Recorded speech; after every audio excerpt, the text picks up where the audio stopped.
Wystawu podobovih robotoh avtorki Sonji Papuga-Anđelić otvorila Irina Papuga spred organizatora Dnjog Mikolima Kočiša Društva za ruski jazik, literaturu i kulturu. O školovanju, živote i roboti avtorki bešedovala magisterka Helena Međeši, a tehniku enkaustika predstavila Ljubica Amidžić, predsedateljka Združenja podobovih umetnikov Likum z Oznovoho Sadu.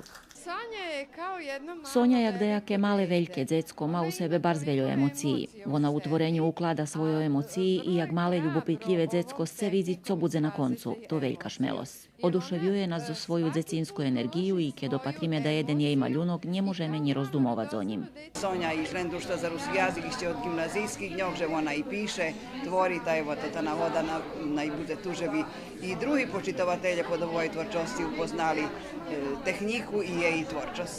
Bar sam šťastlivá, jest bardzo wiele ludzi nie oczekowała sam, że tyle bude. Przyjemno, krašně, bardzo krašně.